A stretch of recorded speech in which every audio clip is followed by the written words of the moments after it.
Bienvenidos a otra conferencia de noticias de actualidad en relación con la profecía. Esta es la número 438. Hoy comentaremos por sobre todo un par de temas. Habrá algunas noticias variadas, pero principalmente, sí, la gran noticia a nivel internacional de estos días fue la victoria de Donald Trump. Le dedicaremos una sección al final. Luego hablaremos bastante de lo que pasó en España, específicamente en Valencia, con esa dana, con esa gota fría. ¿Por qué? Porque hay una repercusión mucho más allá de la catástrofe que fue.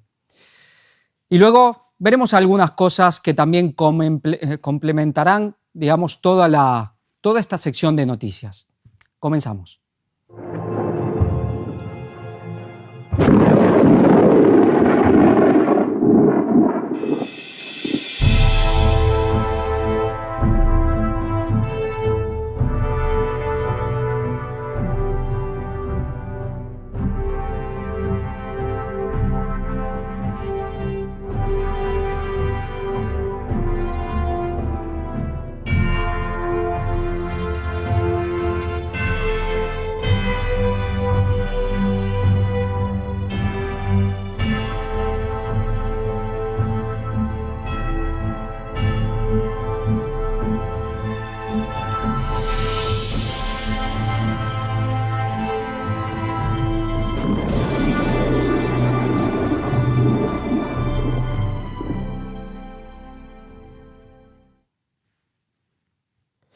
Bueno, y por supuesto aquí está la gran noticia, la elección de Donald Trump como el próximo presidente de los Estados Unidos. Un cambio de era, como algunos ya auguran.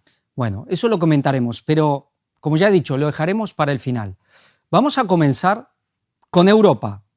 Primero una noticia, como ya una repercusión, si se quiere, de lo que pasó en Estados Unidos, o algo que ya venía gestándose y era hora de poner, bueno, fin a una cuestión, fin a algo y comenzar otra cosa. ¿De qué hablamos? Hablamos de Alemania. ¿Qué pasó? Estalla la coalición de gobierno en Alemania. Scholz cesa al ministro de Finanzas y se someterá a un voto de confianza.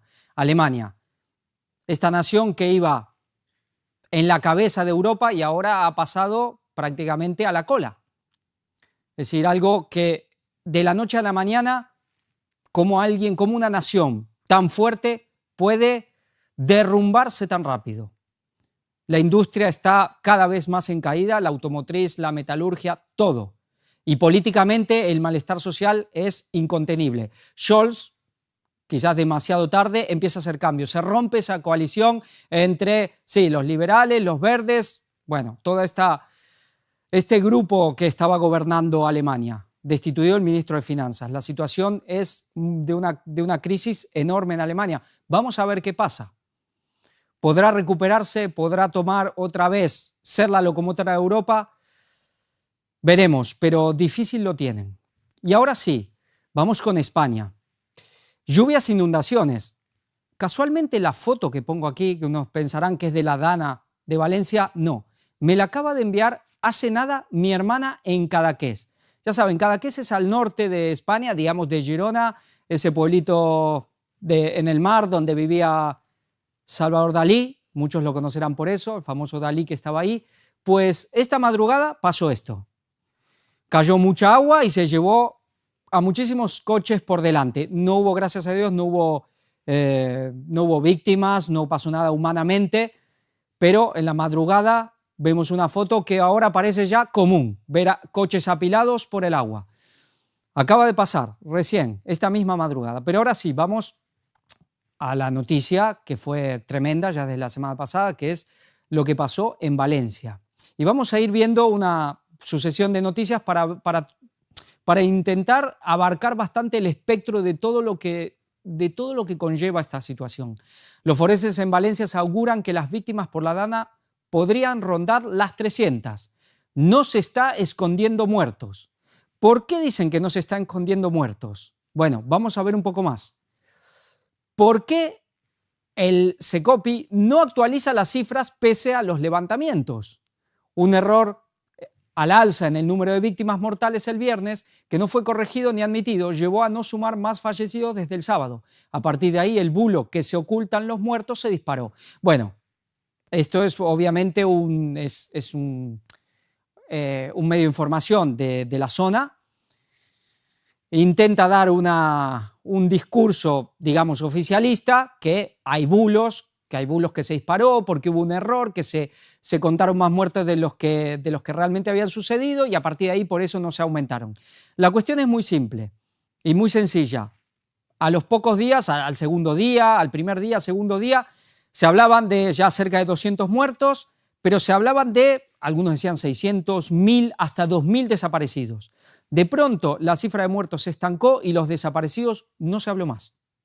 Y hoy hay una especie de crítica social de qué está pasando y por qué no se está informando de esta situación.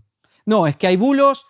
El ministro del Interior de España dijo que, el tema es de que no se hablan de los desaparecidos porque no todos los desaparecidos tienen por qué ser de la Dana. Puede haber otros desaparecidos que sea por otra cuestión. Sí, de pronto parece que un día la gente de la zona, de a centenares, se les ocurrió irse y desaparecer. Bueno, aquí se está escondiendo algo porque quizás para no, ir filtrando de a poco la magnitud de la catástrofe. Es verdad que muchos hablan que psicológicamente siempre se maneja así, se van dando de a poco las víctimas y todas estas cuestiones, pero aquí de pronto, de hace ya varios días, no hay más noticias.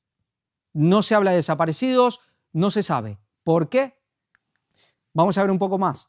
Los motivos por los que no hay cifras oficiales de muertos ni de desaparecidos tras la Dana de Valencia. Bueno, aquí nos hace una pregunta. ¿Se ocultan los muertos? Este medio, La Sexta, es un medio muy del gobierno, digamos. Es un medio quizás el más progresista de todos y es un medio muy sanchista. Prácticamente es un medio de propaganda, aunque es un canal que aparte tiene televisión y todo y es de lo más, no sé si la palabra es prestigioso, pero de lo más famoso.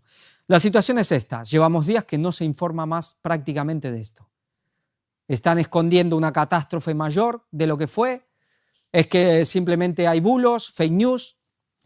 Este es de lo que vamos a comentar algo, porque aquí estamos viendo quizás un tema de ingeniería social impresionante, de las cuales estamos viviendo, sufriendo en este mismo momento. Ya lo hemos visto con el COVID, ya lo hemos visto y lo seguimos viendo con la guerra de Ucrania, pero parece que cada situación grave de magnitud pues se aprovecha para meter mano en todos los sentidos. Vamos a ver un poco más. De la Generalitat a la AEMET. Sí, la Generalidad, digamos el gobierno valenciano, a la AEMET, que es la agencia, digamos, que se encarga de toda la cuestión climatológica a nivel estatal. ¿Qué pasó y por qué se critica el protocolo de aviso por la Dana? ¿No? ¿Cuál fue el problema? Saben que ahora se usa mucho que uno tiene un móvil y de pronto hay una alarma, que no importa que el móvil lo tengas apagado, en modo avión, da igual, si estás hablando, a todo el mundo le empieza a sonar una alarma en el móvil. Y nosotros luego, al día siguiente, que estábamos en Valencia, ya no sonaba la alarma. Pero ¿qué pasa? La alarma sonó el día de la Dana, sonó a las 8, si no me equivoco, exactamente 8:11. A esa hora ya estaban inundados, pero ya inundados. Llevaban ya unas cuantas horas con la crecida de los ríos, llevaban un par de horas que ya el agua estaba sobrepasando el cauce de los ríos, ya se estaban haciendo las inundaciones y no llegaba ninguna alerta, no se había preveído nada, no se había dicho nada a los pueblos, a las gentes del lugar, ni siquiera pocas horas ni pocos minutos antes. Cuando se avisó, pues ya estaban, quizás no con el agua hasta el cuello, pero sí hasta las rodillas, fácil, y quizás más, depende en dónde. Y aquí hubo un gran conflicto, un gran problema, el protocolo. ¿Por qué no se avisó? ¿Por qué se tardó? ¿Que si los radares fallaban? ¿Que si esto? ¿Que si lo otro? ¿Qué es lo que realmente pasó aquí? Vamos a ver un poco más. ¿Por qué no se ha llamado antes al ejército? Por ejemplo, la gran pregunta que se hacen los afectados por la Dana en Valencia. Otra cuestión, pasaban los días y ni el ejército venía, había pueblos que no tenían ayuda en ningún sentido, que no llegaban fuerzas de seguridad, no llegaba ayuda del gobierno ni el gobierno regional ni estatal. Inclusive hay algunos vídeos donde están militares o policías franceses, no recuerdo si eran policías o militares, creo que eran militares franceses, pero bueno, servicios de seguridad del país vecino de Francia que están a unas cuantas horas, ya solo movilizándose en coche, tienen unas cuantas horas, 6 horas mínimo, fácil. Y estaban ahí y se sorprendían de que no había llegado nadie. Le preguntaban a la gente, ¿no ha venido nadie? Nadie ha venido. Estaban los franceses, sí, gente de la seguridad de Francia, y de España no había nadie. Y aquí, y todavía hay lugares hoy por hoy que nadie ha llegado, que no se ha llegado con la ayuda. ¿Por qué? El gobierno valenciano suspendió 24 horas antes un acto en Valencia previsto para el Día de la Dana por riesgo en la movilidad. La Consellería de Hacienda suspendió un acto de elección de destino para funcionarios en una circular el lunes 28 a las 12:10 horas. La Diputación de Valencia cerró sus centros de trabajo por la Dana 6 horas antes de la alerta por SMS a la población. Aquí vemos que ya el día anterior, el gobierno valenciano estaba suspendiendo ciertos actos. Y ellos ya sabían 6 horas antes de avisar, pues ya sabían lo que había, o ya sabían lo que venía. Pero sin embargo, nadie avisó. ¿Por qué pasó esto? Vamos a ver un poco más. Aquí tenemos el comunicado oficial, la circular con el aplazamiento del acto del día 29 de octubre que se lanzó el lunes a mediodía. Ya un día antes ellos sabían que algo iba a suceder, que la magnitud quizás, bueno, nosotros no sabemos hasta dónde ellos sabían, pero sabían que venía una dana, una gota fría importante y ya suspendían cosas. Pero al pueblo no se le avisó hasta que tenían el agua encima. Aquí lo vemos totalmente, todo el comunicado, la circular. Vamos a ver un poco más. Las precipitaciones tan intensas de la Dana de Valencia se debieron sobre todo al cambio climático, según un estudio. Sí, esto es del 4 del 11, es decir, esto es del domingo. Es decir, a las pocas horas, al poco tiempo de que ocurre, ya tienen muy claro un estudio, un estudio que alguien hizo, que esto es por el cambio climático. Y uno se pregunta, ¿tan rápido lo saben? ¿Cómo lo saben? ¿Cómo saben que es por el cambio climático? Vemos algo más.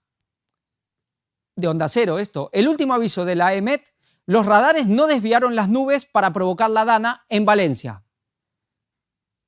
¿Por qué esta noticia? ¿Por qué la EMET tiene que salir a defenderse de que ellos no desviaron nubes con los radares para provocar tormentas? Bueno, hubo vídeos que circularon de que los radares estaban moviendo, digamos, desviando nubes, como que esto fue totalmente provocado con grandes sistemas de geoingeniería, digamos, sistemas geofísicos, aquí con radares. Bueno, ellos dicen que de esto nada, que esto es un bulo. Es que empezamos a ver, llevamos días, ya una semana más, de noticias de todo sentido. Uno ya no sabe qué es verdad y qué no lo es. Aquí hay un poco, vemos, algunas imágenes que nos muestran. Y aquí nos explican, ¿no? Lo que supuestamente se vio en las redes. Un radar en Morón de la Frontera desvía las nubes hacia el levante para provocar las lluvias de la Dana.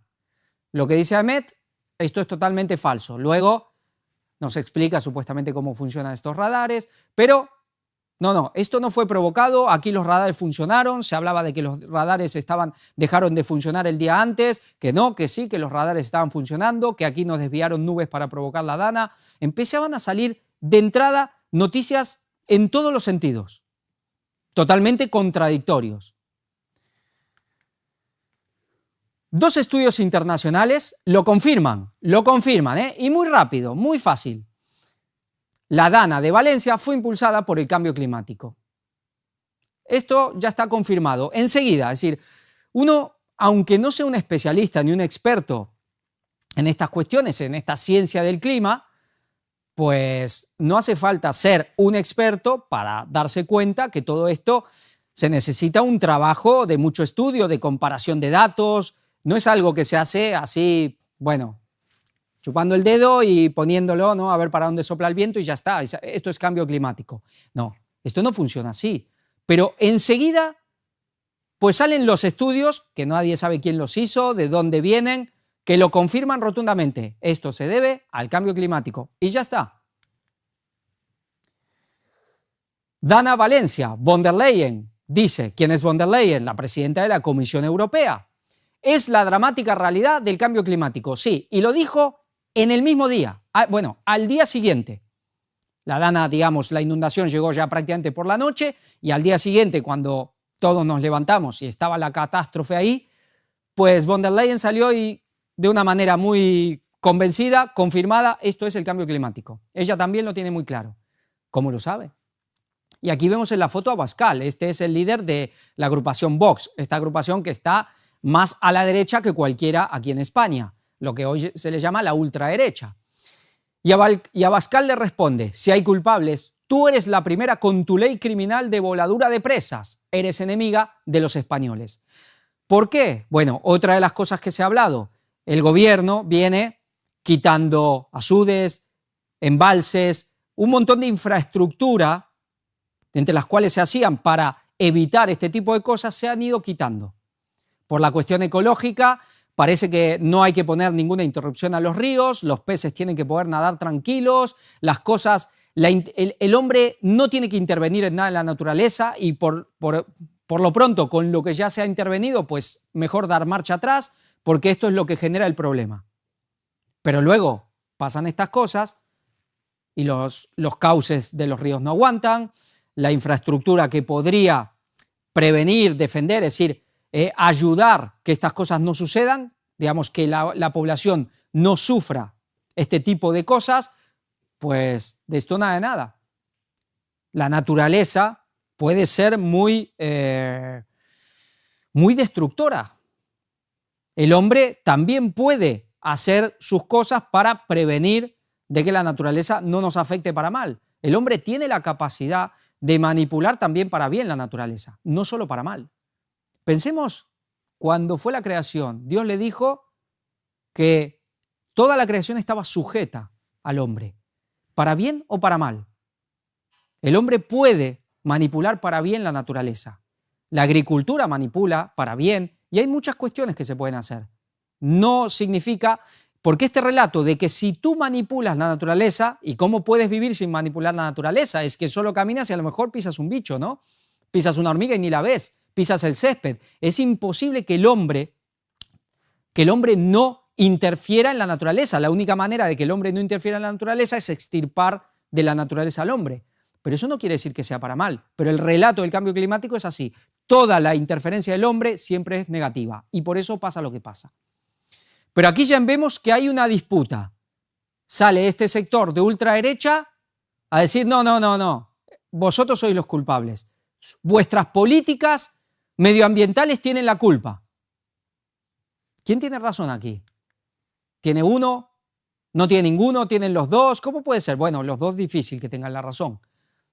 ¿Será que uno de los dos tiene razón? ¿Será que ninguno? Un documento interno de Vox desvincula la Dana del cambio climático. Los desastres naturales han existido siempre.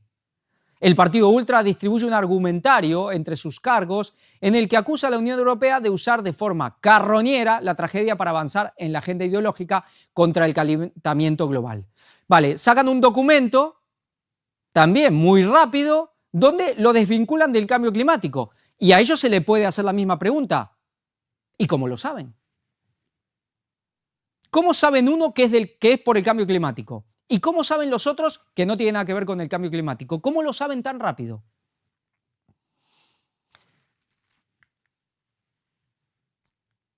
La extrema derecha se lanza a capitalizar la tragedia de Valencia. Este diario, el diario.es, es un diario también muy propagandístico de la izquierda, como es La Sexta, muy del gobierno de Sánchez, que obviamente es gobierno, bueno, como le quieran llamar, socialista, comunista, socialcomunista, un gobierno muy progresista. Vamos a leer lo que dice ahí en pequeño también. Dice, organizaciones ultras, partidos y políticos como Albice Pérez, entre unos, pero muchos otros, publicitan su implicación en tareas de ayuda a los afectados por la Dana. buscando trasladar el mensaje de que España es un Estado fallido y que la verdadera magnitud del desastre está siendo ocultada por las administraciones.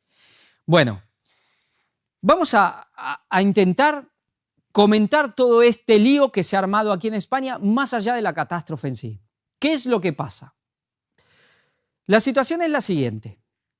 Por un lado, tenemos una gota fría, una dana que se le llama ahora, que vino a la zona de Valencia, de la cual obviamente no es la primera en la historia, tampoco podemos decir que sea la última, no lo sabemos, pero no es la primera vez que ocurre algo así en Valencia, es histórico y es recurrente este tipo de factores en esa zona. Y de vez en cuando ha habido danas muy fuertes. En 1957 hubo una muy fuerte, en 1800 y tanto también, bueno, y otras también, pero son las más recordadas. Y para atrás, desde que se tenga registro, hubo de estas cuestiones y a veces con muchísimos muertos, con muchísima destrucción. Entonces es algo que es muy común. Ahora, ¿por qué no se avisó? ¿Por qué algunos? El gobierno regional, digamos, de Valencia, pues ya sabía desde el día de antes. ¿Por qué no le avisó a la ciudadanía? Salían los informes de que el gobierno nacional ya también lo sabía. La EMET también lo sabía. Y aquí unos y otros, ninguno se encargó de avisar a la población. Y cuando se le avisó, ya era tarde. Porque la mayoría, muchísimos de los muertos estaban en sus coches, volviendo a sus casas. Llegó el agua y se los llevó. Si se les hubiese avisado, pues hubiesen vuelto, podrían haber estado, es decir, la cifra de víctimas fatales sería enormemente menor. Y de desaparecidos, por supuesto, donde los cuales hoy por hoy ya cada vez hay menos esperanza para ellos, de que simplemente estén en otro lugar y no se hayan podido comunicar, que algunos pueden ser. Pero aquí hubo una negligencia, por lo menos, muy grande y fatal. La cuestión, esta negligencia, ¿fue a propósito? ¿Se buscó que pase una catástrofe o simplemente fue negligencia porque la gente que se dedica a esto es incapaz? ¿O son de las dos? Porque que hay mucha incapacidad a la hora de actuar cuando pasan estas cosas de los que tendrían que saber cómo hacerlo, pues es algo que cada vez estamos más acostumbrados. ¿Por qué? Porque se pone en los ministerios, en las juntas y en todos los lugares lo que se llama enchufados. Gente que no tiene ni idea del tema, pero los van poniendo y van llenando. Cuando llega el problema, no saben cómo actuar. Es como cuando vemos que el ministro de Salud no tiene ni idea de salud y mañana es el ministro de Defensa y pasado el ministro de Economía. Es decir, ¿sabe de todo? No, no sabe de nada, pero igual se encarga de todo. Y así sucesivamente, con lo cual, claramente después hay mucha negligencia. Pero el tema es que si ya sabían, ¿por qué no se avisó? La otra cuestión, ¿fue provocado? ¿No fue provocado? Lo interesante de esto, y esto me pareció muy interesante, es que distintos grupos salieron enseguida a decir lo que había pasado. Unos que es por el cambio climático, digamos los sectores más oficialistas del gobierno, la Comisión Europea, todo este sector, llamémosle de izquierda, la prensa de izquierda, bueno, todo este sector internacional de izquierda, porque esto llegó a todo el mundo, salieron rápidamente a certificar que esto era por el cambio climático. ¿Cómo lo sabían? Ellos tampoco lo explican. Luego hubo otro sector, ya lo vemos también, de la llamada ultraderecha. No, esto no tiene nada que ver con el cambio climático, esto es natural porque siempre ha habido. Y yo digo, ¿y cómo lo sabían? Luego había otro sector, quizás del que nadie quiere pertenecer, el sector llamado más conspiranoico. Este sector prácticamente no tiene muchas cuotas de poder. No tiene a digamos, las caras visibles ni de un grupo ni de otro. Pero también enseguida salieron a decir que esto era generado, digamos, con radares y con esto, que esto era generado, que esto fue todo hecho por el hombre. Y yo pregunto, ¿y cómo lo saben? ¿Cómo todos al día siguiente ya sabían lo que había pasado, la causa, el porqué y todo? ¿Cómo lo sabían? Esto es muy interesante, porque aquí vemos grupos que no se quieren entre ellos, pero todos defendiendo su ideología. Tenemos la izquierda, claramente esto es cambio climático, y tenemos la llamada ultraderecha partida en dos. Por un lado, los llamados conspiranoicos, que todo lo que pasa es conspiración, absolutamente todo. Aquí no. Parece que antes no había desastres naturales, parece que antes no pasaba nada. Antes de la ciencia y la tecnología de hoy, no sabemos cómo funcionaba ni el sol, ni las nubes, ni la lluvia, porque todo, absolutamente todo lo que pasa es generado por el hombre. Es decir, es un tema de conspiración tecnológica. Bueno, un poco exagerado, ¿no? Pero luego hay otro sector, que este es muy interesante, ultraderecha, de la llamada ultraderecha. Yo no digo que sean de ultraderecha, porque en la ultraderecha se pone a todo el mundo que no es progresista. El progresismo de hoy día, la izquierda es bastante homogénea. Básicamente hay un relato muy parejo, ciertos puntos donde todos aceptan. Todo lo que no acepta eso, todo el que no acepta eso se lo mete en el saco de la ultraderecha, con lo cual la ultraderecha es muy heterogénea. No es monolítica para nada, es un gran mosaico. Supongo que debe haber hasta gente de izquierda que simplemente no acepta ciertas cosas, con lo cual ya es de ultraderecha. Pero en el sector llamado hoy ultraderecha, que es todo el que no es woke, el que no es progresista, el que no es globalista, los que se les llama los patriotas y todo eso, pues vemos que no todos van con el mismo relato. Hay unos que siempre todo es conspiración, y hay otros que parece que, especialmente en el tema del clima, se quieren desmarcar completamente. Y por más que algunos de ellos muchas veces digan que ellos ponen la cara para que se la partan, que hablan sin miedo, sin tapujos y que van a decir la verdad siempre, pues parece que también con el tema climatológico tienen miedo de que les llamen conspiranoicos, negacionistas, porque de pronto todo es natural. Sí, ellos ya no se plantean que pueda el ser humano, aunque saben que existe el sistema HAARP. Claro, para algunos todo es HAARP. Pasa lo que pase, es HAARP. Y para otros, aunque saben y hablan del sistema HAARP y han hecho a veces programas enteros hablando del sistema HAARP, pues de entrada, cada cosa que pasa, no, esto es natural. No, lo de los aviones siempre fue igual. Cuando éramos chicos, los aviones dejaban esas estelas. Gente de mi edad y mayores diciendo eso. Y supuestamente del sector independiente, del sector antiglobalista, antiprogresista, y queriéndose convencer de que cuando nosotros éramos niños o adolescentes, por ejemplo, gente que tiene mi edad, los aviones dejaban las mismas estelas que hoy día. Pues eso solo hay que recordar un poco que eso no era así. Después podemos discutir qué es lo que está pasando ahí. Pero se apuran también en que ahora todo es natural, de que aquí no hay un cambio climático generado por el hombre. Y aquí tenemos las posturas. Por un lado, no, el cambio climático es generado por el hombre y por todos los hombres porque es el tema del dióxido de carbono. Por el otro lado, el cambio climático no es generado por el hombre. Sí, vale, o algunos dicen que directamente no hay ningún cambio climático, o otros que sí lo hay, pero esto viene del sol. Y parece que nadie se anima a decir, o unos pocos, pero el problema es que los que sí ponen en contexto las armas geofísicas, la geoingeniería, todo lo que sabemos, el sistema HAARP, claro, ya no, parece que no chequean mucho las cosas, que no les interesa profundizar, comparar, no, todo lo que pasa es sistema HAARP. Pero lo que menos hay cada vez es alguien, una voz sensata, que no intente imponer su ideología para decir esto, la causa es esta, aunque no lo sepa. Pero aquí lo que vimos es impresionante, porque todos intentando imponer su ideología, sin saber. ¿Podemos decir que fue generado por el hombre? No lo sabemos. Puede que sí, puede que no. Puede que el hombre le haya dado un empujón. Puede que, claro, es un lugar recurrente que pasan este tipo de temporales, pero el hombre puede ser que haya, digamos, hecho algo para que sea más fuerte de lo que hubiese podido ser o de lo normal. Pero tampoco lo sabemos. ¿Lo sabremos con el tiempo? Quizás sí, quizás no.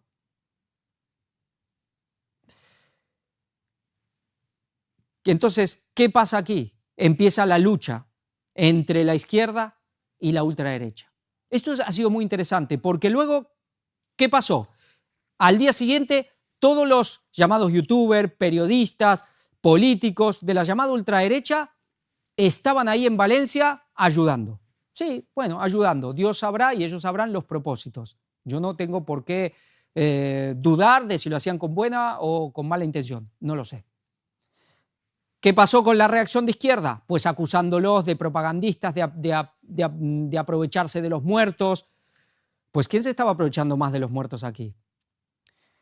Claro, si tú estás criticando, tú no haces nada y encima acusas al que está ayudando porque ya dices que no lo hace con un buen propósito, pues quedas bastante retratado. Los propósitos cada uno sabrá. Pero claro, parece que a la izquierda le ha dolido que la derecha se le adelantó, o la ultraderecha, porque la derecha, por ejemplo, von der Leyen, que es Comisión Europea, es la presidenta de la Comisión Europea, es del PP. Y el PP es llamado la derecha tradicional, la centroderecha. Aquí vemos que la centroderecha, la izquierda, la centroizquierda, lo que sería el Partido Socialista, y luego los partidos de ultraizquierda, como aquí Podemos o Sumar, todos van en la misma línea en este tema. Solo queda esa ultraderecha. Esa ultraderecha queda por allá, que es la única que da otro discurso. Pero al final también es muy ideológico, porque todos tienen claro de antemano el porqué de las cosas. Y aquí acusándose los medios unos a otros. Aquí se generó una lucha muy fuerte a raíz de esto. ¿Por qué lo remarco? ¿Por qué me interesa poner todo esto? Porque hace no mucho tiempo atrás, cuando pasaban estas cosas en un país, una tragedia tan grande, una catástrofe con tanto dolor, era donde, sí, los políticos intentaban cada uno salvarse, pero aquí era como que todo esto se dejaban a un lado las diferencias. Había un sentir popular, incluso a veces hasta de los medios, donde las cuestiones ideológicas ya quedaban un poco al costado, por lo menos por un tiempo. Y todo el mundo estaba un poco unido, el país estaba unido. Ahora, pase lo que pase, todo se aprovecha y se ahondan esa grieta, ese conflicto, esa brecha. Sean cosas buenas, cosas malas. Gana la selección, por ejemplo aquí en España, española de fútbol femenino, el Mundial, y vaya el lío que se armó porque si este le dio un beso a la jugadora y no sé qué, pues ya está, feminismo contra machismo servido. Gana la selección de España la Eurocopa y los jugadores que van y lo tratan a Sánchez como lo tratan, alguno dirá, bueno, ¿para qué van? Bueno, pero ya está otra vez, la derecha contra la izquierda. Y ahora pasa esta catástrofe y se ha ahondado muchísimo, pero a nivel de guerra mediática total entre todo un sector, ya no solo de izquierda, de derecha y toda la izquierda, contra el grupo hoy minoritario, y digo hoy, o quizás ya hoy no, porque luego vamos a ver el tema de las elecciones. Quizás hasta hace 2 días el grupo minoritario, la extrema derecha. Pero aquí se ha aprovechado todo. El gobierno, los gobiernos regionales, estatales, ¿por qué no avisaron? ¿A alguien le interesaba? Simplemente era porque como son contrarios, el gobierno nacional es de izquierda y el gobierno de Valencia generalmente siempre es un feudo más de derecha, dejaron que esto corra para tumbarse uno a otro. No lo sabemos, o quizás aquí había alguien más de arriba que le interesaba esta catástrofe. ¿Para qué? Bueno, para poder salir con el relato del cambio climático. ¿Lo generaron? No lo sabemos. ¿Lo ayudaron para que sean peor? No lo sabemos. ¿Se buscó actuar demasiado tarde? ¿Por qué? Me recordaba un poco a lo de Israel. ¿Recuerdan lo del 7 de octubre? ¿Sabía el gobierno lo que iba a venir? Sí. ¿Sabía el gobierno israelí? Sí. Inclusive a último momento cambiaron el lugar de esa famosa fiesta y la pusieron justo en la frontera con Gaza. Y por eso la mayoría de los rehenes eran de esa fiesta. ¿Actuaron cuánto? 7 horas tarde, el mismo ejército. ¿Para qué? Para buscar un relato y poder justificar ciertas políticas que hoy le estamos viendo. ¿Ha pasado lo mismo aquí? ¿Era solo un tema de política interna de España que unos y otros callaron para poder luego echarse las culpas? ¿O es que esto viene de más arriba? Y se necesitan muertos, se necesita dolor, se necesitan catástrofes para poder imponer una agenda climática.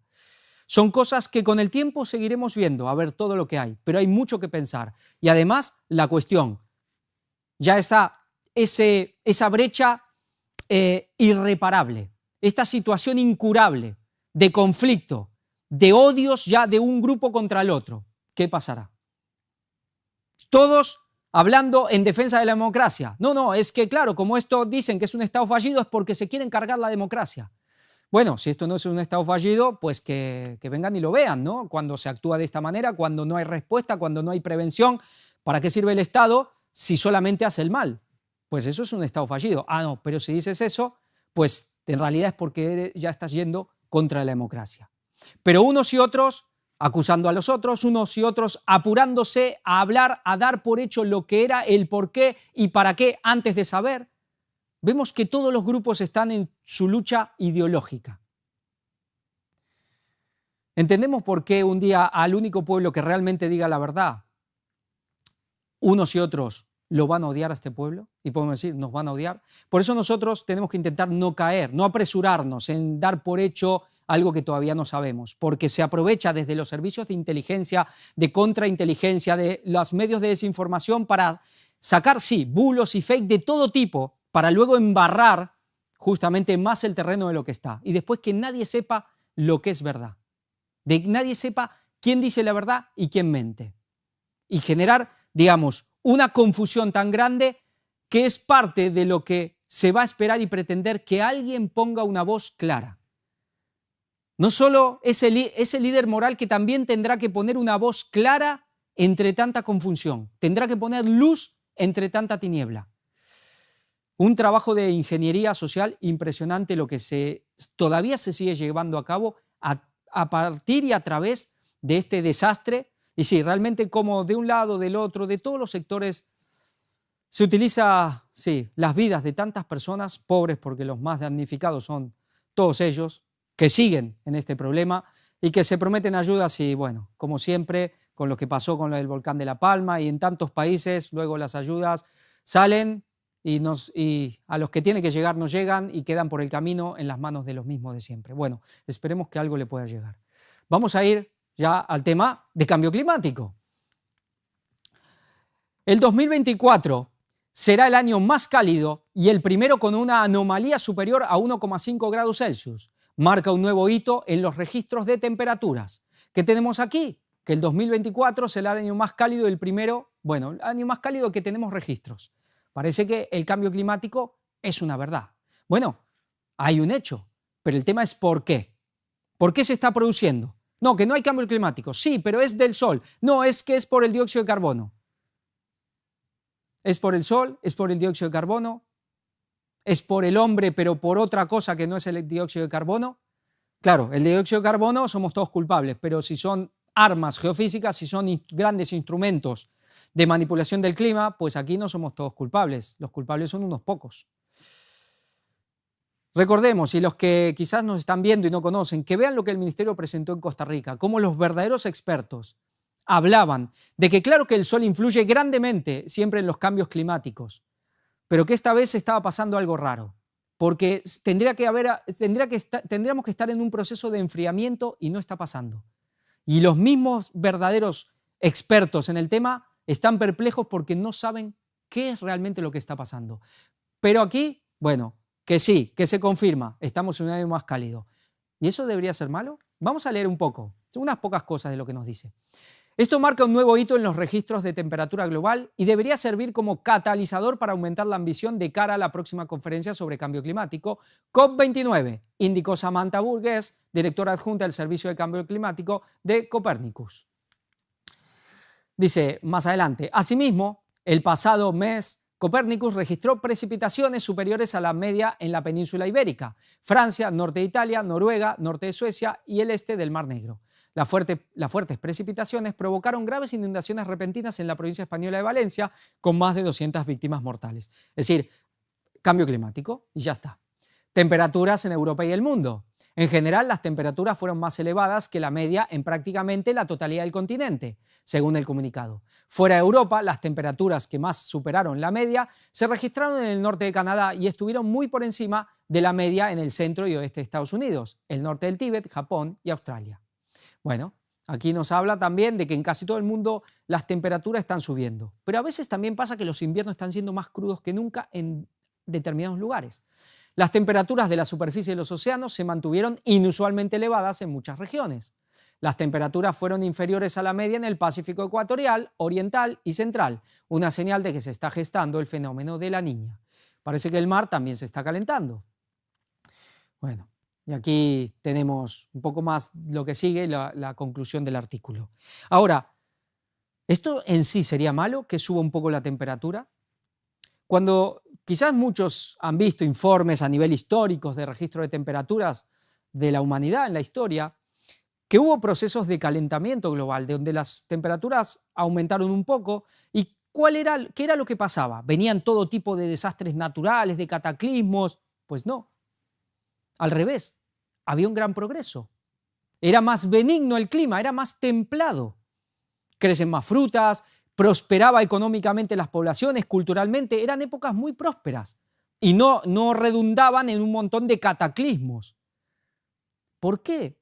Si se está calentando, ¿por qué ahora pasa esto quizás atípico que repercute con, bueno, cosas extremas, terremotos, volcanes, huracanes más fuertes, tornados en lugar donde nunca los hubo? ¿Qué está pasando? ¿Es simplemente el calentamiento? ¿Por qué antes no pasaba? No, porque es el dióxido de carbono. Ya hemos visto, y se presentó en Costa Rica, cómo los cálculos sobre el aumento y disminución del dióxido de carbono era un resultado de los cambios de temperatura. El dióxido de carbono, como consecuencia, las subidas aumentaba y luego también bajaba, pero siempre como una consecuencia de los cambios de temperatura. ¿Pero por qué ahora pasa lo que pasa? Sabemos que se está metiendo mano al clima, pero no es por el dióxido de carbono, pero se está metiendo y se está ayudando, generando desastres, quizás aumentándolos cuando ya muchos, naturalmente ocurren. Y por supuesto que siempre hay cosas donde la naturaleza está. Hay alguien, Satanás también está. Satanás también puede generar sus cosas, si Dios lo permite, personalmente. Pero bueno, la cosa es que cuando pasan ya cada desastre, el argumento sobre el cambio climático es más fuerte. Y interesante recordar lo de Valencia, que inclusive se empezó a acusar de que el negacionismo era el culpable. Y uno se pregunta, bueno, ¿y qué puede ser el culpable? Las nubes se enojaron y dijeron, mira, vamos a darle una lección a todos estos negacionistas, ahora se van a enterar lo que podemos hacer. Pues ya echar la culpa a los negacionistas, por más que uno diga disparate, pero decir que tiene la culpa de los muertos que hubo, bueno, no, claro, tendrán su argumentación, pero vemos que realmente todo o se genera o se ayuda, y si no, pues se aprovecha para dar un relato, para imponer una ideología.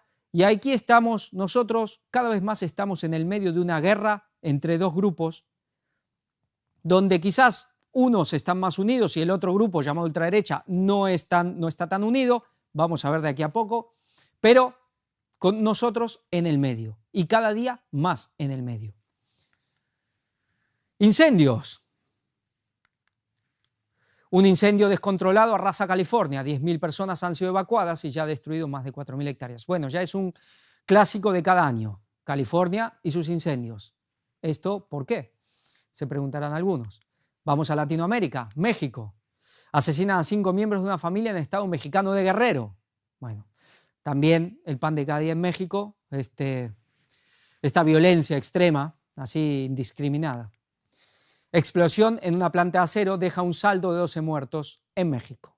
Aquí tenemos, uno quizás iría para desgracias.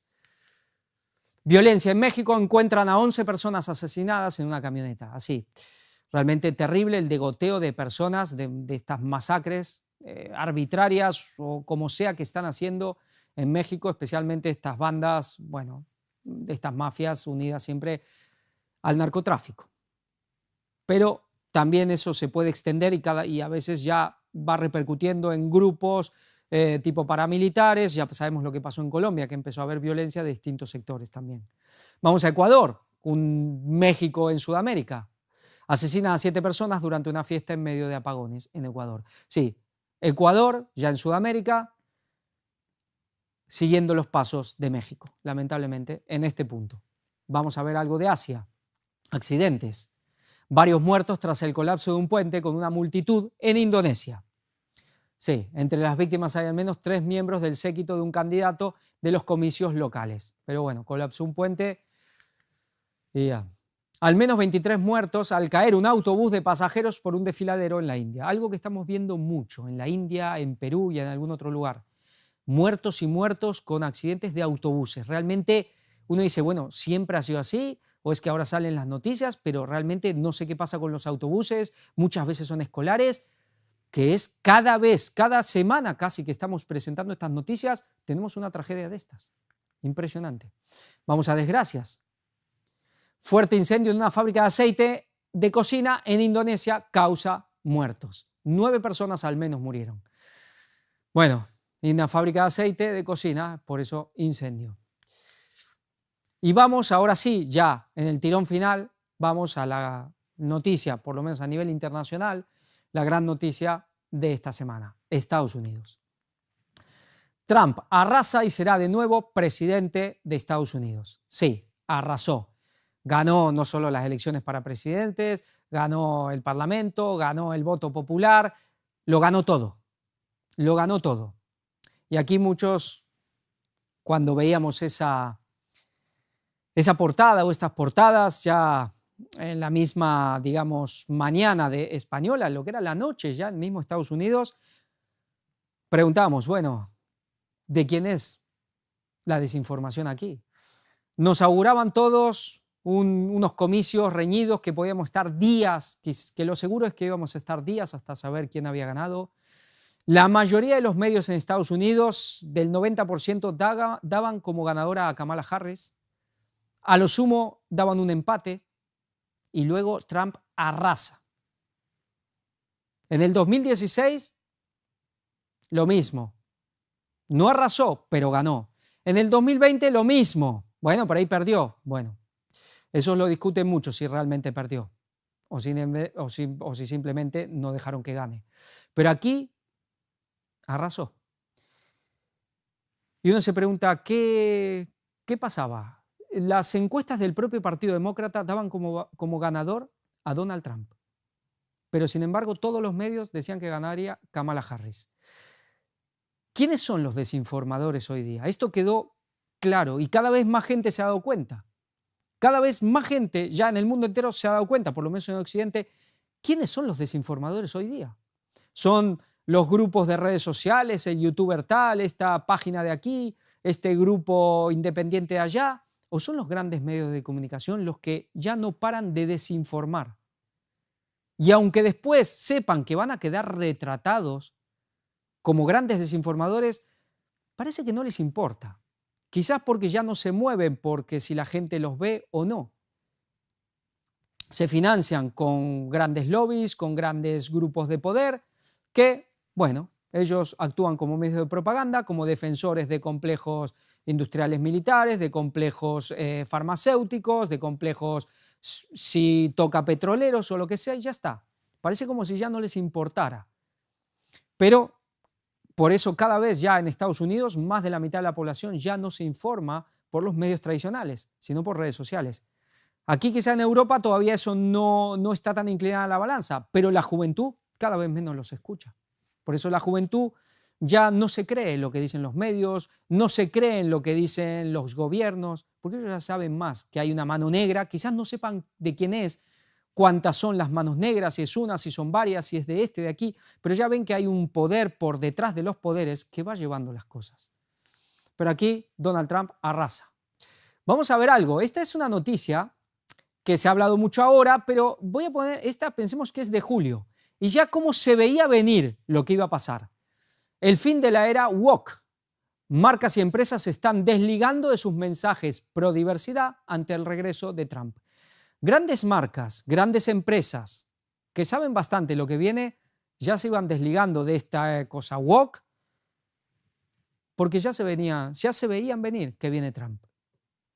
¿Hay un cambio de era? ¿Estamos realmente ante el fin del progresismo? ¿O qué? Luego comentaremos algo, haremos alguna reflexión sobre esto también. La victoria de Trump sacude a la Unión Europea en pleno auge de la ultraderecha y los populismos. Sí, ya sabemos. Todo lo que no es progresismo woke, izquierda woke, todo es populismo y ultraderecha. Pueden ser que algunos sean populistas y ultraderecha, pero no todos. Pero todo es populismo y ultraderecha. Esto está claro. ¿Hay un auge? Sí. ¿En la Unión Europea? Sí. Alternativa por Alemania es quizás uno de los puntos donde más temor hay que está pasando, con todo lo que está pasando en Alemania y el auge de Alternativa por Alemania. Ese grupo llamado, obviamente, ultraderecha, son todos nazis, esto, lo otro. Bueno, Quizás lo sean, pero quizás no. O quizás algunos sí y otros no. La gente también mucha gente ya está cansada de todas estas guerras, de todas las mentiras, de todas estas crisis económicas que nos están llevando. Y mucha gente está buscando una alternativa. Alguien que, bueno, cambie un poco, vire un poco esta línea descendiente hacia la catástrofe donde nos están llevando nuestros gobernantes, unidos con medios de comunicación, con lobbies y, bueno, y con muchos, digamos, organismos supranacionales. Así que parece que tiembla el progresismo ante el avance de la ultraderecha. Orbán, Le Pen, Wilders y otros ultraeuropeos celebran el triunfo de Trump. Sí, había algunas otras fotos que estaba también Meloni. Wilders es de Holanda, el neerlandés, que también ha sacado muy buenos resultados. Bueno, según todos estos, que son todos ultras, por supuesto, celebran. Seguramente lo celebrarán, especialmente quizás Orbán, seguramente, Le Pen, muy probable, Meloni, a ver, porque Meloni está muy cercana al poder en la Comisión Europea. Es de las que manda y que manda mucho.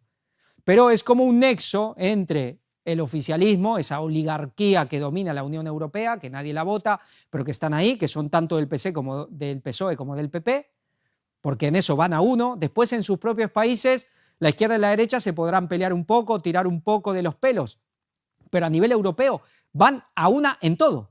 No hay diferencia, no hay izquierda y derecha en la Comisión Europea, lo que es PP y PSOE. Puede haber entre lo que son los grupos más de ultraizquierda y más de ultraderecha, pero en ellos no. Pero Meloni actúa un poco como el nexo entre, por ejemplo, la Comisión Europea con Víctor Orbán, con los otros que están más, bueno, que están muy disonantes con la línea de la Comisión Europea, con esta línea totalmente progresista, globalista, como dicen algunos. Estos son los llamados patriotas, que están contentos, muchos de ellos sí. Orbán, vamos a ver algo al final de todo. Vamos a ver, para ver esto, interesante, Aznar llama a analizar el triunfo de Trump. Algo pasa cuando el que intentó un golpe de Estado es elegido presidente. Álvarez, de la UGT, ve una malísima noticia para el mundo, la victoria de Donald Trump. Bueno, de la UGT, obviamente.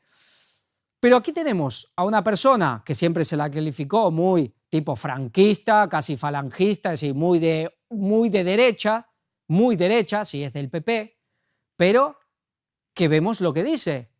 Pues aquí que se lo hagan ver los que han votado a Trump. ¿Cómo puede ser que alguien que atentó contra la democracia, que intentó dar un golpe de Estado, ahora van y lo votan? Pero no sería de los que estaría a favor de Trump. Vemos como realmente hay un sector que incluye la derecha, la izquierda y la ultraizquierda, que están todos en la misma, contra el otro sector llamado ultraderecha. ¿Y Trump a cuál pertenece? ¿A la derecha? Pues hoy por hoy vemos que Trump está dentro del saco de la ultraderecha. Y este mismo personaje, que es bastante derecha, porque de izquierda no tiene nada, pues parece que no es muy pro-Trump. Recuerdan muchos cuando Aznar fue presidente sí, aquí de España, él estaba muy unido ¿a quién? A Bush. Bueno, Bush es republicano, Bush es derecha, pero Bush está a favor de Trump. No, inclusive se manifestó en contra más de una vez. Bush, los Clinton, los Obama, los Biden, son todo lo mismo. Son la misma línea, son lo mismo. Y este hombre estuvo muy cercano a Bush y a Tony Blair. Recordamos, luego le pasó lo que le pasó porque quiso sentarse en las grandes mesas, ¿no? Quiso tener un puesto relevante en la OTAN, quiso jugar con los grandes y le dijeron no, España no puede jugar con los grandes.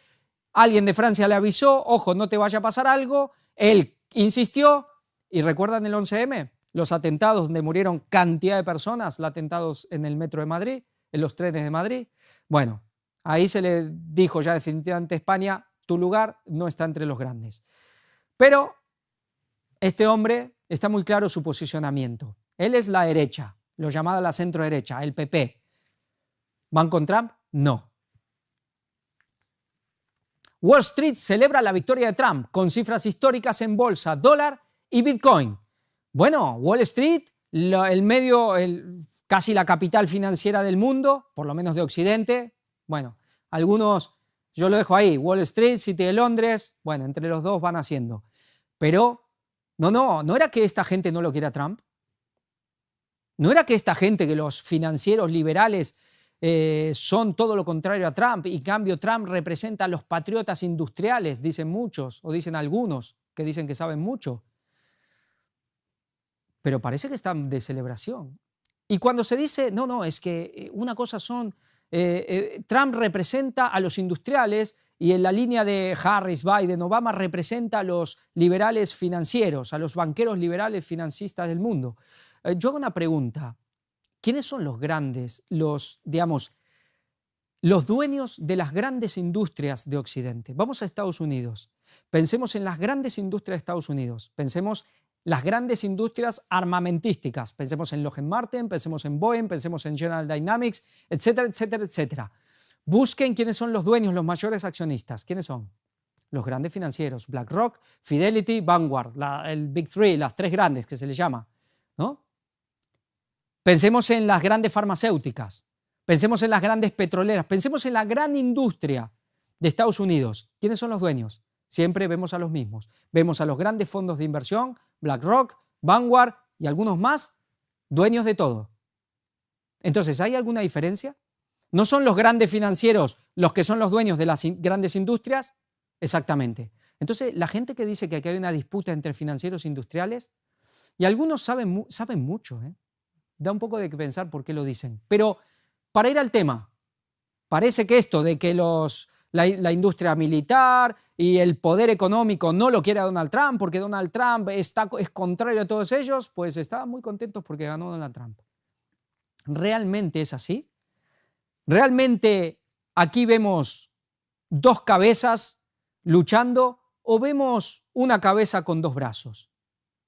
Cuando vemos el poder de Estados Unidos, sí, por supuesto que cuanto más desciendes, más la lucha es más sincera entre ellos. Pero cuanto más vamos para arriba, parece que llegamos a una misma cabeza. Si no, miremos esto. Elecciones de Estados Unidos. Y esto lo dijo antes de las elecciones. No lo dijo después para conciliar. ¿Quién es este? 2024. Para el CEO de BlackRock, ¿quién es? Larry Fink, no importa quién será el nuevo presidente. Lo dijo claramente, dijo, estoy cansado de que se diga que esto es las elecciones más importantes de la historia. Como dijo, a nosotros nos da igual. Nosotros estamos con cualquiera. A ellos no les importa si es uno o el otro. Estamos hablando de BlackRock, el gran fondo de inversión. Claro, cuando uno dice de quién es BlackRock, pues de Vanguard, el otro gran fondo de inversión. ¿Y de quién es Vanguard? De BlackRock. Bueno, cuando vamos realmente a tirar del hilo, si tiramos del hilo, ¿quiénes son esta gente? Los dueños de todos estos. Pues llegamos a los Rothschild, llegamos a los Rockefeller, llegamos a toda esta misma gente. A ellos no les importa quién gane, porque ellos están por encima. Pensamos que ellos están... No, antes parecía que BlackRock iba con Kamala Harris y si gana Donald Trump se acabó BlackRock, se acabaron los Rothschild, se acabaron los Rockefeller, se acabaron los Morgan, se acabaron todos. Pues inclusive se habla de que el gran CEO de Morgan, del Morgan Chase, del banco de Morgan, el gran banco de Estados Unidos, que es uno de los candidatos que pueda ser digamos, el ministro de Economía, el secretario del Tesoro, que se le llama en Estados Unidos. No, aquí hay una cabeza moviendo dos brazos. Esto está claro. Vamos a ver algo de economía. Última hora, Trump. Voy a desunir a los BRICS. La alianza de China y Rusia es peligrosa. ¿Una nueva era? Aquí vemos el tema de Trump. Voy a desunir a los BRICS. ¿Qué va a pasar? Pensemos que esto puede ser similar a lo que pasó en los años 70 con Richard Nixon, cuando Richard Nixon fue y se plantó junto a su secretario de Estado, el famoso Henry Kissinger, y se plantó en China con Mao Zedong. ¿Para qué? Para desunir, más que desunir, intentar que no exista una unión entre China y Rusia. ¿Quién era en ese momento el enemigo a batir? Rusia, la Unión Soviética. ¿Dónde fue Nixon? A China, para que China no se una con Rusia. ¿Lo logró? Sí, lo logró. Porque sabían que se unían los dos bloques comunistas, los dos grandes colosos comunistas juntos, pues para Estados Unidos eso no iba bien. ¿Qué está haciendo? ¿Qué quiere hacer aparentemente Donald Trump ahora? Pues lo mismo, pero al revés. ¿Quién es el coloso a batir? China. ¿Con quién quiere estar él a buenas? con Putin, con Rusia. ¿Para qué? Para intentar ya desunir esta alianza que se ha ido gestando durante tanto tiempo. ¿Lo podrá hacer? Ya veremos. La Biblia habla de noticias del Oriente y del Norte. Parece como una alianza que va junto hasta el fin, ¿no? Eso parece. También es verdad, y es para pensar que a veces pensamos que el Armagedón, Rusia y China van juntos. Es que eso no es así. Primero cae Rusia y luego cae China. Bueno, luego se enfrentan con China y con India y con Corea y del Norte y con el que sea que esté con ellos. ¿Podrá desunir, podrá retardar esta unión, podrá meter una cuña a Donald Trump? Ya veremos, pero allá hay una alianza que se está ya haciendo de hace mucho tiempo, muy fuerte. Rusia está muy desencantada con Occidente, le encantaría a Putin estar aliado a Occidente, él es occidental, no oriental, él le gusta más Europa que China, pero también se siente muy traicionado. Pero él ya dijo que está dispuesto a dialogar lo que Estados Unidos proponga, por supuesto tiene sus intereses, no va a dar el brazo a torcer según él en según qué, pero ¿podrá lograr esto en mayor o menor medida Donald Trump? Pues ya veremos, pero realmente vemos que aquí empieza a haber como un cambio en todos los sentidos, o por lo menos lo que aparenta venir, lo que dicen unos, lo que dice el propio Trump y su círculo, los que dicen, los que analizan lo que puede venir, muchos cambios. ¿Qué significa la victoria de Trump para la acción climática mundial? El otro gran punto. Ya sabemos lo que piensa Trump. Trump es de los llamados negacionistas del cambio climático. ¿Aquí puede haber un cambio? ¿Se aprovechó lo de la Dana de Valencia o se está aprovechando sabiendo lo que se venía con Trump? La victoria de Trump pone en riesgo los litigios climáticos contra la industria fósil. Bueno, lo hacen signo de pregunta. ¿La victoria de Trump pone en riesgo los litigios climáticos contra la industria fósil? ¿Qué es lo que pasa? Hay muchos litigios entre petroleras con estados, con distintos círculos, con gobiernos, con estados, en Estados Unidos especialmente. Trump es petrolero. Trump es petrolero. Trump no quiere eliminar el petróleo. Putin es petrolero. Irán es petrolero. China, bueno, China domina, lidera las energías alternativas, pero también quema carbón como ninguno. Va a lo que le conviene. Y con el petróleo también casi más que ninguno. Trump, ¿qué dijo? Somos la primer potencia petrolera del mundo. Está claro que aquí puede haber un giro muy grande en lo que a políticas económicas se refieren. Pero va a terminar lo que decíamos, la pregunta que se lanzaba al principio, ¿es el fin de la era woke? ¿O es que aquí empieza a haber una lucha más en igualdad de condiciones? Hasta ahora, ¿quién llevamos 5 años, 10, quizás 20, pero los últimos 10 tremendamente, de dominio claramente, de el poder lo tiene la izquierda? El poder lo tiene la izquierda. Los poderes financieros han estado engordando a la izquierda, los poderes mediáticos son la mayoría de izquierda, los poderes políticos en general ha dominado la izquierda en Estados Unidos, también en Europa. Pero ahora sí viene el otro grupo, el ultra. Y quizás lo que se haga aquí sea que terminar con lo otro o empezar a jugar, a que haya un juego en igualdad de condiciones. ¿Se va a rendir la izquierda? ¿Va a claudicar? ¿Se va a dejar de financiar totalmente a lo que es el wokismo, a lo que es el progresismo? ¿O ahora va a haber una lucha en igualdad de condiciones?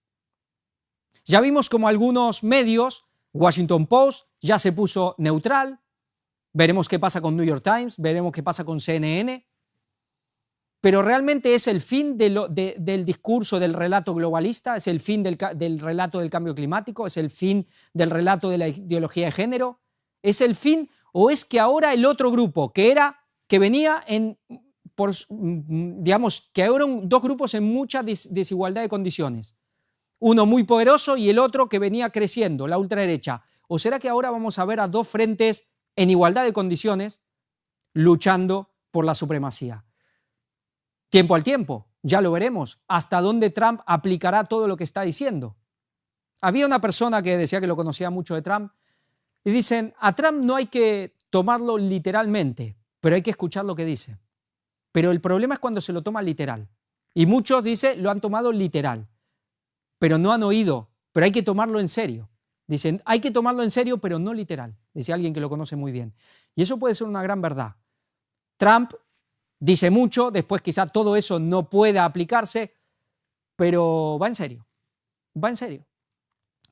Por eso el tema aquí, tendremos cada vez más un conflicto entre dos poderes, ahora sí, uno tan fuerte como el otro, porque con la victoria de Trump es la victoria de esta llamada ultraderecha. Es el presidente de Estados Unidos.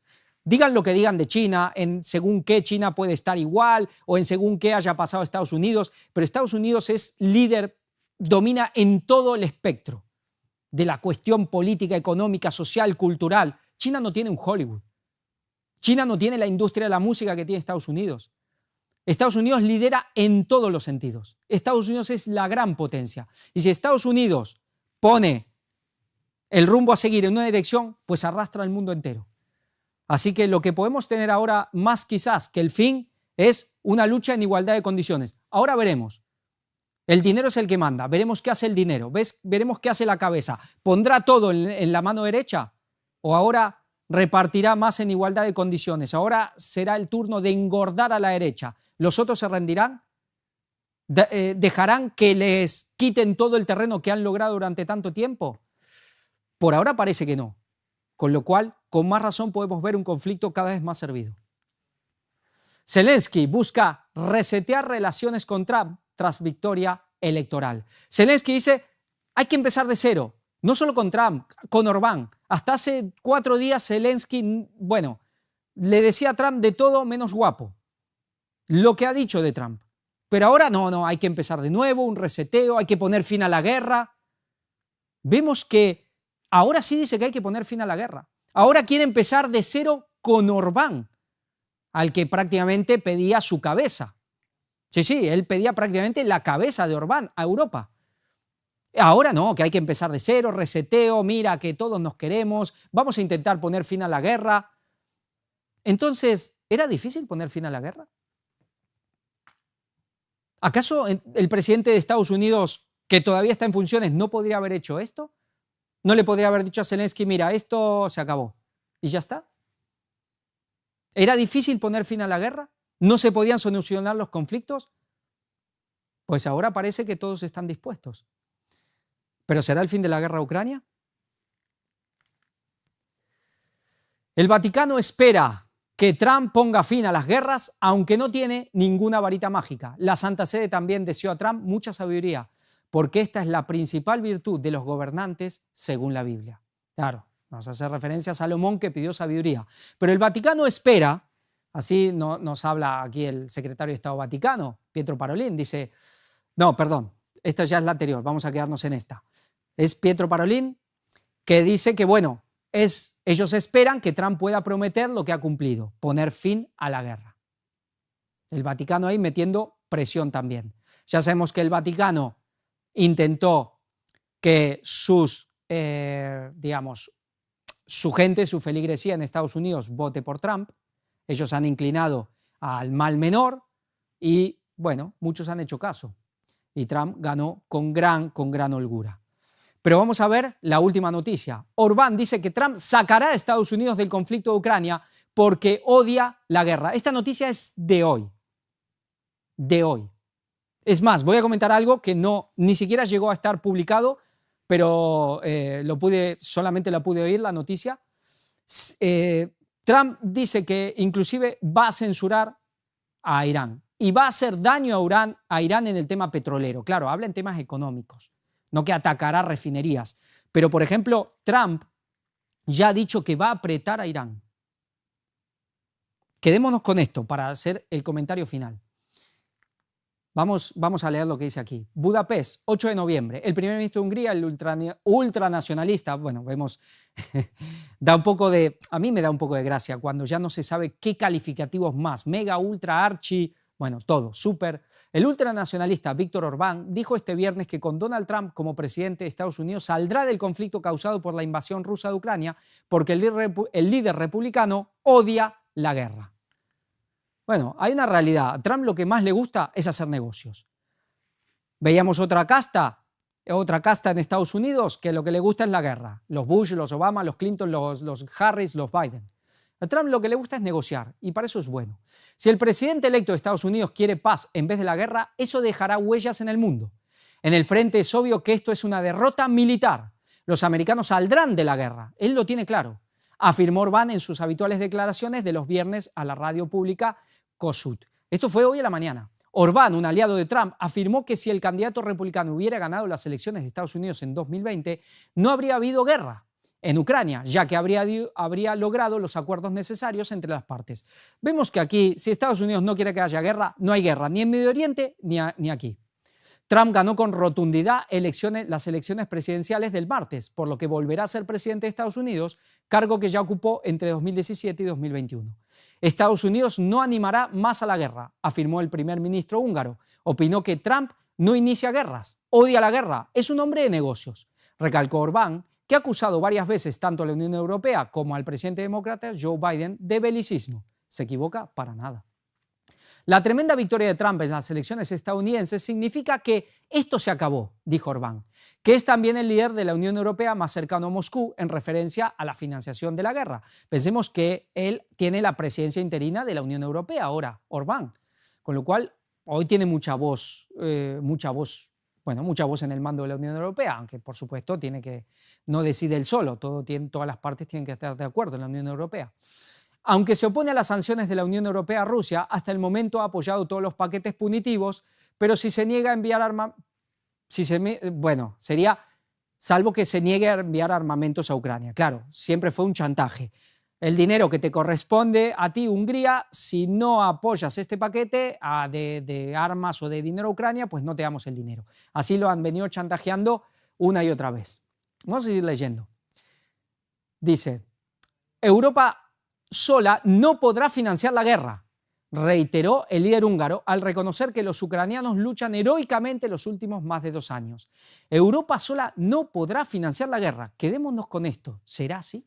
El primer ministro ha afirmado varias veces que es uno de los únicos líderes comunitarios que apoya la paz en Ucrania. El primer ministro afirmó anoche al cierre del encuentro de la Comunidad Política Europea en Budapest, lo que decíamos, se están reuniendo allí, que la victoria de Trump ha cambiado la política en relación con Ucrania y se ha creado una gigantesca mayoría de los países que apoyan la paz. Con las elecciones de Estados Unidos se ha cerrado un capítulo, afirmó hoy. Se espera que en la cumbre informal de los 27, que también se celebra en la capital húngara, los líderes comunitarios traten el tema de la guerra en Ucrania. Con las elecciones de Estados Unidos se ha cerrado un capítulo. Esto es lo que dice Víctor Orbán. Se ha cerrado un capítulo. ¿Esto él sabe que va a ser así o es lo que él espera? Esto es algo que tendríamos que quizás preguntarnos. ¿Él lo sabe que Trump, que ahora Estados Unidos se desligará, se retirará del conflicto en Ucrania o es lo que él presiente y lo que él espera? Seguro que es lo que él quiere. ¿Sabe? Bueno, no podemos estar tan seguros que tenga, digamos, tanta línea directa con Trump como ser el gran confidente de Trump. Se lo huele, pero esto es algo que veníamos comentando. Estados Unidos, si ganaba Trump, todo indica que se desligará de la guerra de Ucrania. ¿Será así? Pero él, recordemos que al mismo tiempo que decía que él iba a poner fin a la guerra de Ucrania, o por lo menos para Estados Unidos, pensemos que él es muy estadounidense. A él es como que le importa mucho lo que pasa en Estados Unidos y el mundo de afuera más o menos que reviente. Más o menos así. Por lo menos es lo que se dice de él. Y da a entender que es un poco así, que él es muy proteccionista, que él es muy de pro-estadounidense y el resto que se arregle. Pues reviente o no, cosa de ellos. Pero también al mismo tiempo le prometió al complejo militar industrial que no iban a perder dinero. Entonces, si Estados Unidos se retira, pero el complejo militar no va a perder dinero, ¿cómo se hace eso? Había algo que veníamos comentando. Cabe la posibilidad de que esto realmente suceda, de que Trump saque a Estados Unidos, lo desligue completamente del tema ucraniano, pero quizás la guerra no termine. Víctor Orbán decía que Europa no puede sostener la guerra. ¿Será? Quizás es verdad lo que dice, pero así como se dijo que la guerra a Ucrania tenía que llevarse hasta la muerte del último ucraniano, sabiendo que era imposible que Ucrania gane esa guerra, quizás se intente que Europa sostenga esta guerra, aunque se sepa que es imposible, es decir, que a Europa le costará todo, hasta el último europeo, por así decir. Este es el gran riesgo. Hay gente que también lo está diciendo, hay analistas independientes que también lo vienen diciendo, que está el temor de que Europa, de que el peso entero ahora lo tenga que llevar a Europa. Existe la posibilidad de que quizás se plantee ya la rendición de Ucrania, se llegue a un pacto de paz con el Kremlin, donde obviamente el 20% del territorio ucraniano estará perdido para siempre. El tema es la desmilitarización, desmilitarizar Ucrania prácticamente totalmente, que es lo que quiere Putin, pero Donald Trump no lo quiere, con lo cual son cosas complicadas. Sea como fuere, veremos si realmente es que la guerra va a terminar. Quizás lo que se le viene a Europa ahora es muy fuerte o muy pesado, por así decir. ¿Quién es el que está mandando tropas de la OTAN? No es Estados Unidos, es Europa, pero Estados Unidos está mandando armas, dinero. Pues el día de mañana Estados Unidos le puede decir a Europa, mira, tú seguirás con la guerra o si tú la quieres continuar, la continúas, nosotros te vendemos las armas, pero tú te ocupas. Las armas seguirán siendo estadounidenses, pero Europa será el que las compre y el que las dé a Ucrania. No lo sabemos realmente qué va a pasar, pero es uno de los escenarios posibles. ¿Cuál es la cuestión con Trump? El tema es Medio Oriente. Realmente él dice que va a frenar todas las guerras. ¿Realmente va a frenar la guerra de Medio Oriente? Sabemos que la cuestión pro-israelí, el más pro-israelí, ahí es, digamos, el sector de Trump. Él es el que más vinculado está a Israel. Netanyahu parece que estaba muy contento con la victoria de Trump. No pusimos nada, ya comentaremos quizá en la próxima de noticias que hablaremos de Israel, pondremos algo de eso. Netanyahu estaba muy contento. ¿Por qué? Porque el vínculo más fuerte, inclusive los votantes de Trump, son los más sionistas. Son los que más quieren la guerra.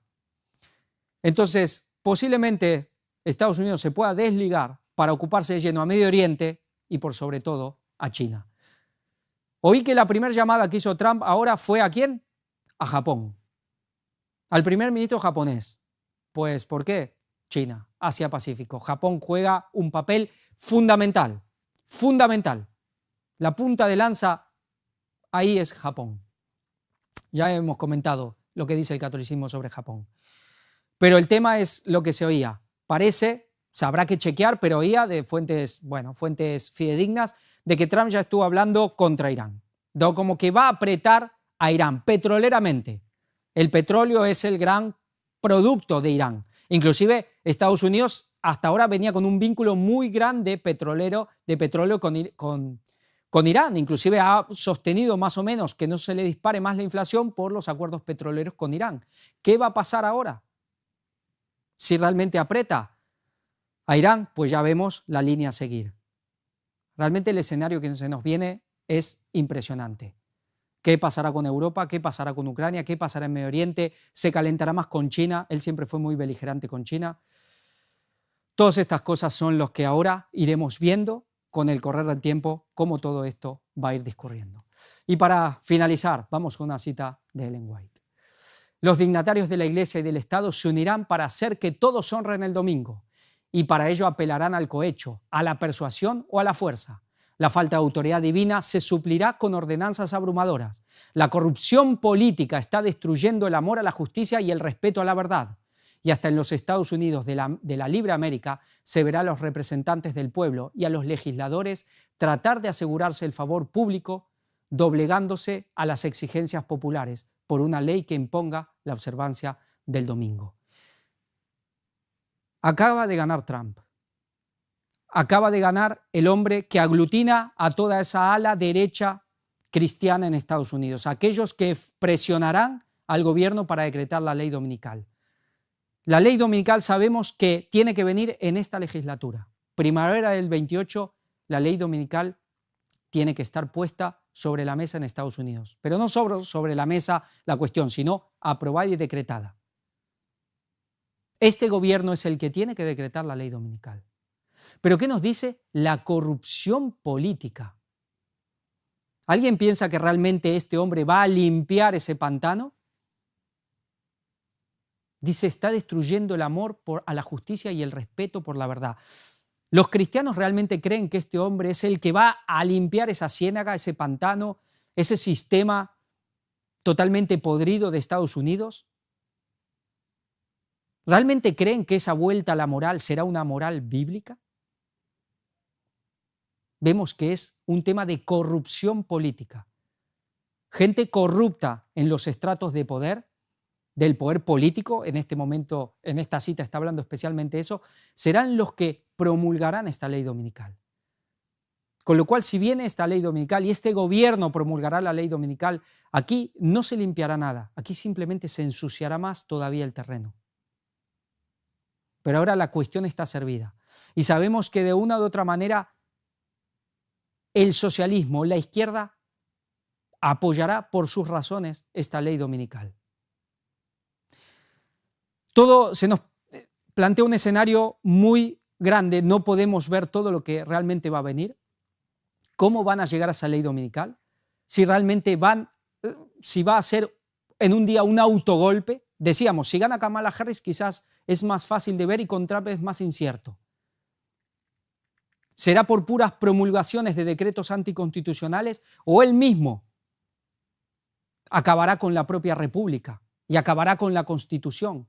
¿O la Constitución simplemente seguirá y será totalmente pisoteada? Ya veremos cómo se realmente dan estas cosas. Ya veremos si hay un conflicto armado antes o después, o antes y después. Todo eso especialmente se va a ir viendo con lo que se va presentando con las conferencias de la guerra civil en Estados Unidos que Víctor está presentando. Ahí vamos viendo lo que Dios nos va mostrando. Luego podemos ir con las noticias también ayudando y complementando, encajando piezas. Estas cosas todavía no están totalmente claras para nosotros, pero sí sabemos la conclusión de todo esto. Y ha ganado el sector que presionará y arrastrará a todo el país y luego al mundo hacia esa ley dominical. Con lo cual, realmente lo que viene es impresionante. A partir de aquí, como siempre, invitamos a que la gente siga todo lo que este ministerio presenta, todo, porque hay que realmente llenarse de toda sabiduría y verdad, no solo de 2 o 3 cositas. Y por supuesto, para todos los que quieren colaborar, aquí están los datos, se lo agradecemos de corazón. Y por supuesto, a todos los que colaboran con oraciones, con ayudar a difundir el mensaje por sobre todo. Dios los bendiga, Maranata 2031.